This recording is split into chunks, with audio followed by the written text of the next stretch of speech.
So what do dormancy and stratification have to do with winter sowing? Well, like I said, there's a lot of different types of plant seeds. Native plant seeds, trees, shrubs, other perennials, they can sometimes be challenging to germinate, and they often have their own internal cues, their own internal physical and external dormancy breaking requirements. So this winter sowing method removes those obstacles and allows nature to do what we can't, which is mimic the environment that they would germinate in naturally. So what kind of plants can you winter sow? For the most part, it's going to be perennials, anything that's colonizing, reseeding, self-sowing, hardy annuals, frost hardy, anything that says you can fall or winter sow. Shrubs, that's another big one. Any seeds requiring any kind of cold stratification. Cool season vegetables, you can also start this way. Warm season vegetables and other annuals can be sown using this method, but it's not considered winter sowing, and you're going to want to wait a little later into February and March for our zone in order to do that. You should not try to winter sow tropicals. That's not going to work. You're not gonna have much luck with that. And always try to choose your seeds that are going to thrive in our zone. So, something that's maybe only hardy in zone 9 or 10 isn't going to work here. So why should I winter sow? It's super easy. The cost is minimal. Basically, if you have milk jugs, or if you're like me and you go through 50 gallons of vinegar a month and milk, then you're going to have plenty of jugs. And the only thing you're going to need to buy is your potting mix and, of course, your seeds, unless you can also get seeds from maybe somebody that's saving them. You can choose a variety of recycled containers, milk jugs, 2 liters, takeout containers. You don't have to use grow lights. There's no extra space needed in your house for this or garage. You're not going to be tripping over them all the time. And you don't have to harden off your seedlings. A lot of people, when they first start gardening, will get them going, and then they forget that hardening off process, and they plant them out, and they don't thrive because the plant is not used to being outside. These seeds are born outside, they stay outside, they're ready to plant. And there's no damp off. I don't know if any of you have ever started seeds inside and they die at the soil line. That's a fungus that eats right there at the soil line and it kills them and they die off. You don't have that with winter sowing. So what do you need to get started? Basically a container, like the ones on your tables, that will hold 3 to 4 inches of potting mix. It's got to have a clear lid.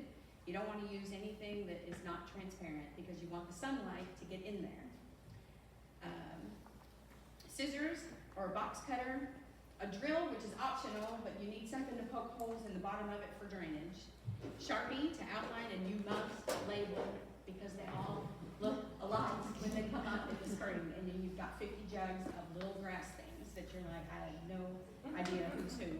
And then you probably won't for a couple years because they're not going to bloom probably first year, it'll be second year. So you're like, I have no idea if these are coneflower, asters, I have no idea.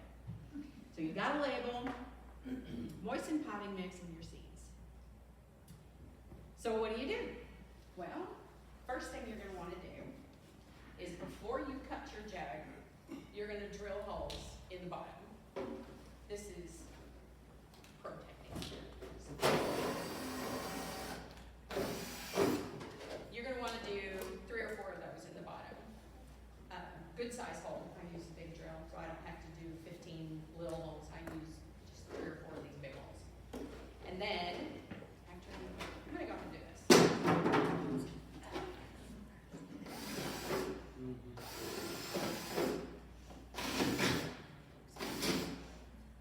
Okay. And then you're going to cut 3/4 of the way around your jug. And if you've got the smaller jugs, it works the same way with the bigger jugs as well. So what I usually do is I take the sharp part of my scissors and I poke the hole, and then just cut. Doesn't have to be perfect. Nobody's perfect here. And then we're going to cut around. You don't want to cut it all the way off. You want to leave it like this so that you've got your little handle here. And then we're going to fill it with soil to just almost to the top, maybe about 1 inch below it. Depends on, I think she's cut these pretty deep. But to about 1 inch below it. You want at least 3 inches of soil. And it needs to be moist before you put it in here because it's much more difficult to wet it after. So, and you don't want to do that after you put your seeds in there. You want it to be wet when you put the seeds in because they're usually very, very tiny. Very tiny. And then you're going to close it up and we're going to seal it all the way around with our tape. And then we're going to label it and we're going to set it outside in a sunny place and we're going to leave it. Unless it's really dry, because you don't want these to dry out. So you want to kind of make sure, keep an eye on them and make sure they stay wet. Not soaking wet, but damp. You definitely want it to be damp in there. You don't want your seeds to dry out, just like you do when you start seeds any other way. And then in the spring, you will open these up whenever you're ready to plant them out, because they will have sprouted and you can either, at that point you can cut them out into brownie-sized pieces, or you can very strategically pull them out one by one if you're anal retentive like me with the purple cone flower, or individually, or you can just plant them as a hunk of seeds, or however you want to do it. I saw a hand, and I'll do questions in just a second. Periodically make sure that your mix is moist. The rain, snow, and sleet typically provides enough moisture, especially around here. We usually have a very wet winter. Last winter was exceptional because it was kind of dry. I had to water my jugs last year, which is the first time I've had to do that in several years. The cold and freezing temperatures, the thawing, that completes the stratification process, and it mimics the seed's natural environment that they're in, and it typically produces very hardy seeds. And then transplant your seedlings when they're ready, and as soon as the soil can be worked. Like, you don't have to necessarily wait till it warms up or anything like that. If you're ready to do it in March, do it in March. Your final steps is just remember your seedlings need to stay watered. So if you're kind of like me and you've got 50 of these things sitting around, you're not going to get them all planted in the same day. So if we've got consistently warm temperatures outside, you definitely want to open them up so they can breathe, and make sure you keep them watered because they'll dry out really fast. Transplant directly into the garden when they're 2 to 3 inches tall, or they have true leaves. As the weather begins to warm and if you're like me and you're not in a position to plant everything right away, just make sure that there's enough ventilation. Open the containers, and then just make sure you keep them watered. That's the biggest thing. And you can fertilize them too. That always helps. If you have seeds that typically require scarring, like the blue indigo and the white indigo, those will be big seeds. You do not have to scarify those in order to germinate them. The softening, the seed coat will soften with this process if you start them early enough. Let's see, painter's tape works really good to keep your containers closed. You can use duct tape, but it really, really adheres to the jug. So the cheap packing tape is good, and painter's tape is good because it comes off. It's easier to open. Part sun, part shade location is recommended. I always put mine in the most sun I can find. I just have always done it that way. Let's see what else. All right, now, and then I'll cover the seeds that I brought, and then I'll take questions. So this first one here is Southern Prairie Aster. These are all natives, by the way. These are all native flowers. This one is average height of 12 to 20 inches, and you're going to want to space it 16 to 20. Prefers dry to average soil. All of these are pretty much going to be full sun. Some of them can tolerate part shade, like dappled shade, but for the most part, it's going to be the soil conditions that are going to matter. But for the most part, these are natives. They're not super picky. At least I've noticed that, because I really thought that I had planted. I have a really wet spot in my yard, and I planted all these, flowers over there and didn't know a thing about any of them, and most all of them fall into this dry to average soil requirement, and it's like a super wet area, and they're all thriving. They've been there for 5-6 years, so I would say that for the most part, if you want to plant it there, try, because it will probably do just fine.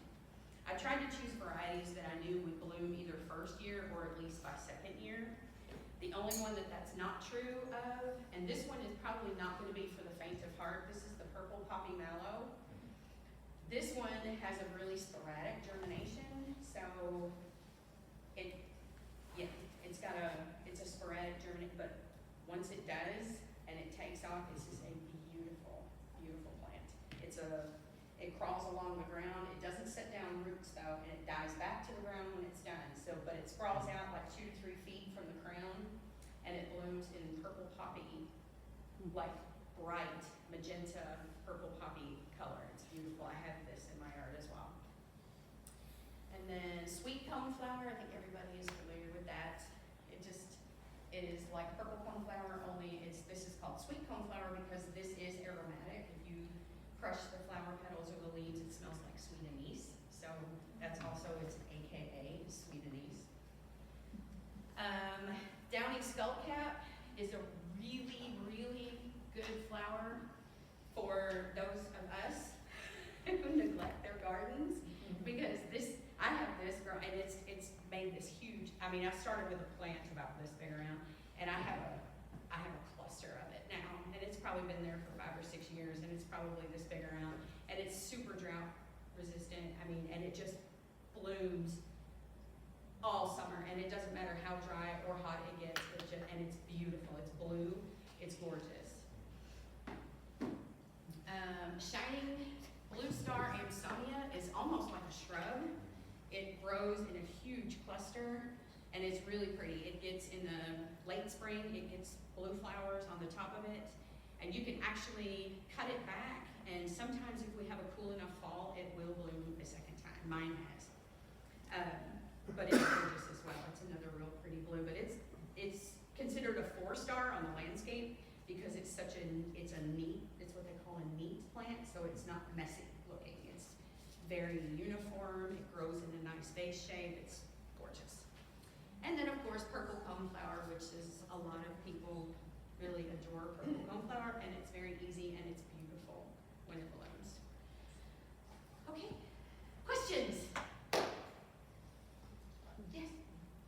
We're gonna come up here and get. Yes, I'm gonna have everybody come up, and I'm not sure how many people we have. That's what I was gonna ask, how many packs can you get? 5, 6, 7? Let's see.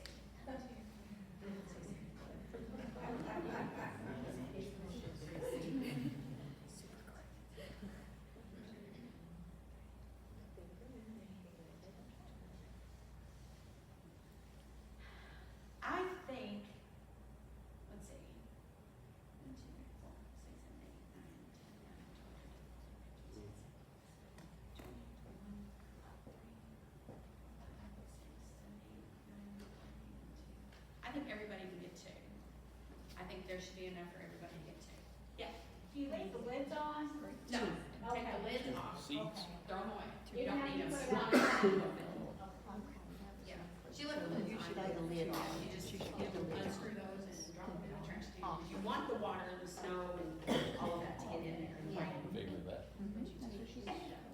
So we get like a really heavy rain, should I move it or No. it would be okay? Okay. Nope, let it, as long as you have those holes in the bottom, you'll be totally fine. That water's gonna drain right out. Awesome. Just make sure you have good drainage. Yep. I have a greenhouse, the vent lid is off. The rain comes right down to a table where I was hoping to sow a bunch in the winter on a table, so it would have some sun, but it would have all the moisture and all the cold. Would that work, or does it not need to be in the greenhouse at all? As long as it's getting this, I don't know the answer to that question, because that's gonna reduce your light by 10% being inside the greenhouse, because this is 10%, and then you put it inside the greenhouse, that'd be another 10%. So it'd be 10% less light, and a lot of natives are light dependent on germination. So like when you sprinkle these in on your soil after you fill up your jugs with dirt, you're gonna sprinkle these in like pepper flakes. Do not cover them with soil. You're gonna want them to stay open to light. You can take the top, maybe take the lid and just kind of press them in, make sure they make good contact with the soil, but you do not want to cover them up. Maybe I'll do an experiment, one inside. You one could outside. definitely try it. I don't know because the way this works is for them to get the freezing and to get the water. They And the should light. look at, Take yeah, that the part. lights, yeah. I was there, I was wondering how much light. Yeah, that Got a would lot of be, shade that's in probably gonna be your only, because the greenhouse does filter some, and these will filter another percentage out, so. You know, maybe they just take longer to germinate, I don't know. Do some outside, do some inside. What if you don't have a source for milk jugs? Milk jugs, you can use vinegar jugs, rotisserie containers, you buy chicken. Okay.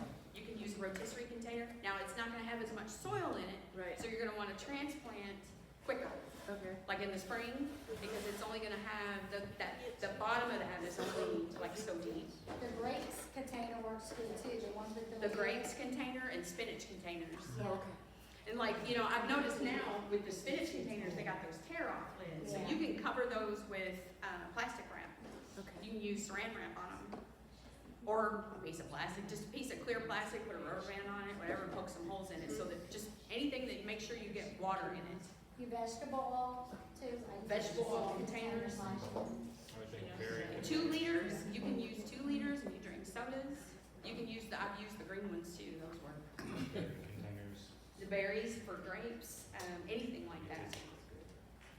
Yeah, I was trying to think of something else that I've used too. You can also, we put it at the coffee shop and Yeah. go pick up. Oh, and the ice cream place too, squirrels, she'll give them, Oh, is that cat squirrel? litter. I had somebody give me their cat litter, big old cat litter. Yeah, 'cause these, and then, I actually have used, you know those bags that your sheets come in? I've used those.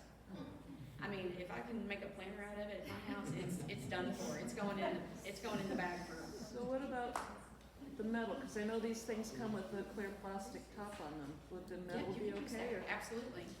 Like I said though, when it starts to warm up in the spring with this being metal, you're gonna wanna transplant them quicker, so that it doesn't heat up Got too it. fast. I mean, I don't know that it necessarily would, especially if it's sitting on the ground, it may not. But as long as and you don't have a lot of growing room Right. with this, you won't as much here for the plants to come up. So when they start to sprout in the spring, Mhm. don't let them touch the top of it, pull the top off. Because once you don't want them to touch the top. Yeah. Sorry, one last question Yeah. and kind of what's the difference between using these and growing them and throwing seeds straight on the ground? Okay, But here sometimes you can do that too, I'm just wondering. yeah. Total newbie.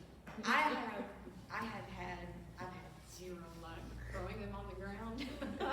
I don't know if it's because they just wash away, like they just get, you know, we get those gully washers in the spring and they just get washed out and they get buried in the dirt and they don't come up because, like I said, a lot of them are light dependent on germination. They have to have that light. So I'm thinking that's probably more my, you know, it's user Okay. problem. Uh-huh. But I would say this makes it a little easier and you're gonna get more germination if you do it this way. You can certainly do it on the ground, you know, that you absolutely could, and good luck to you. I have no tips on how to do that though, because I've never had any luck doing it. That's a lot of the reason why I started doing this. Because they just, mine always have washed out. Do too much water, yeah, that's what I mean. And, you know, this is more of a controlled environment, so, Can you bury them? Should you bury them? no, don't bury it. She said don't even cover them. You mean the seeds or the No, jugs? put these in the ground, so they don't blow away.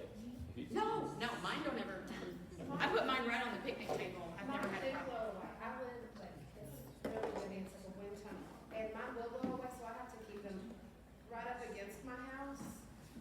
And sometimes I'll even take a string and go through one, come through, Yeah. swing through another, and kind of rope them together and secure them with Okay. a gutter or whatever's around.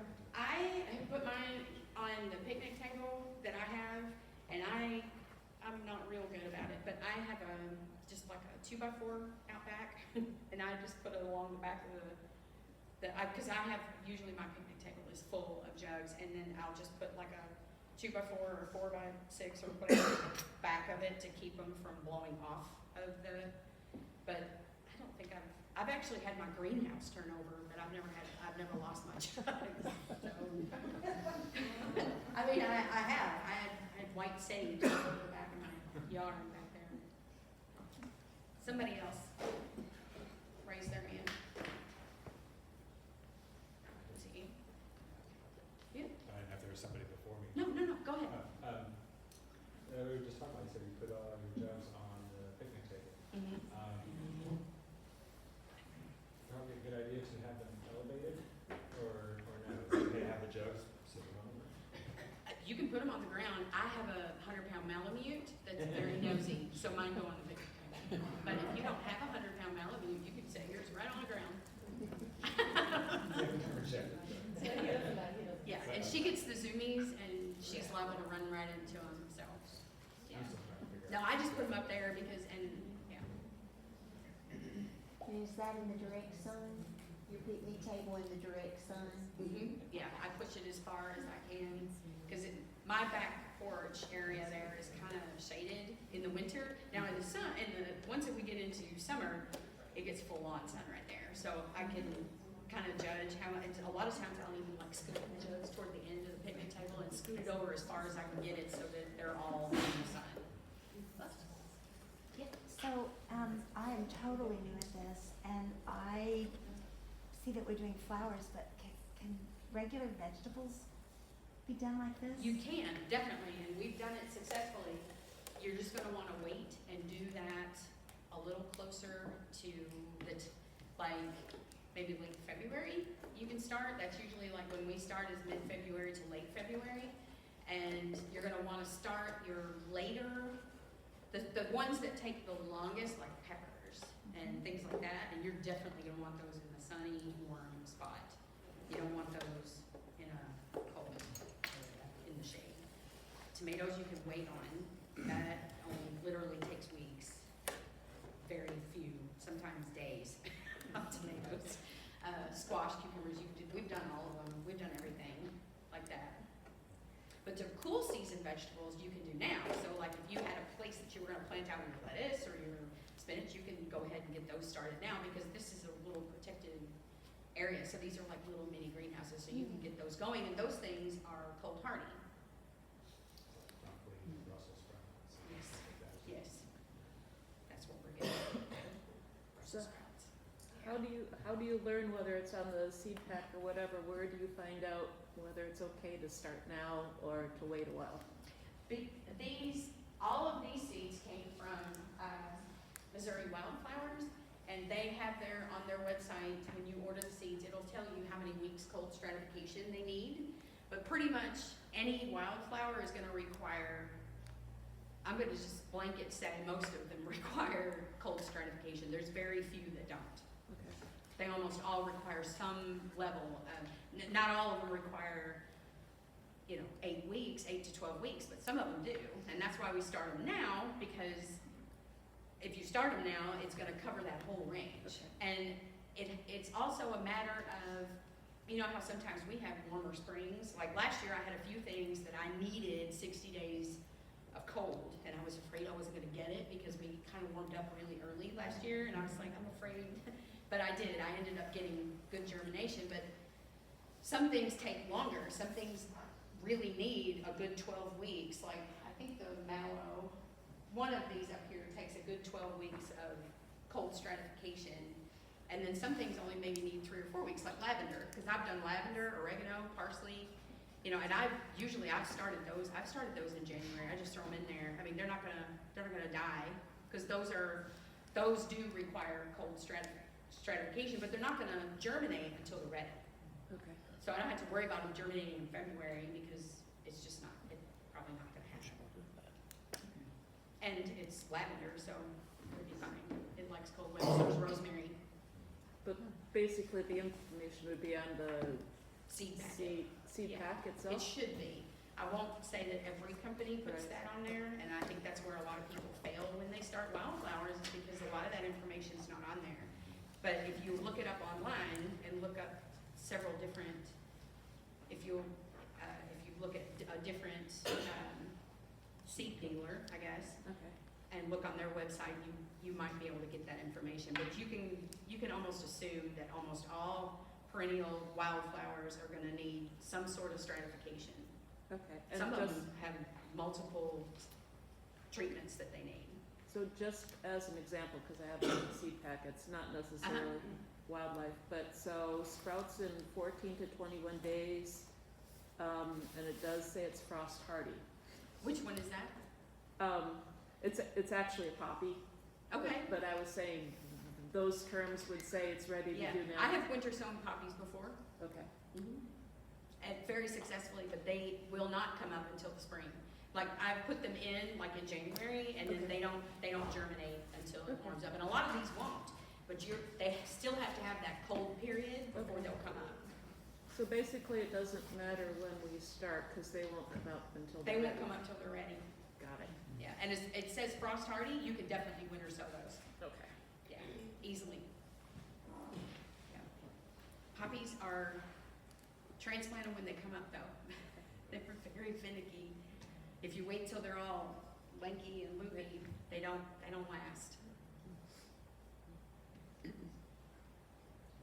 Anybody else? I'm gonna ask you about the hardening process you were talking about. So they sprout and they're very tender. So then to harden them, what do? You don't. You don't have to. They're already outside. They're good to go. Oh, okay. Yep, you just open your jugs and transplant them out. But just like any other plant, you'd probably want to transplant them on a cloudier day or do it first thing in the morning. Give them a few hours to warm up to that. I wouldn't do it at 2 o'clock in the afternoon. So, I wouldn't open the jug and then try to transplant them like in the heat of the day, but definitely do it first thing in the morning. Yeah. That's part of the why you should at this workshop. Yeah, yes. Okay. I guess Yeah. one last question, because Yeah. I came late. What type of soil? Potting soil or garden soil? Potting mix, definitely a good quality potting mix. You don't want to use anything sterile. Okay. You want to definitely use I always use Miracle Grow or Sam's brand, but they don't have it out right now. So, but I always use a good quality potting mix.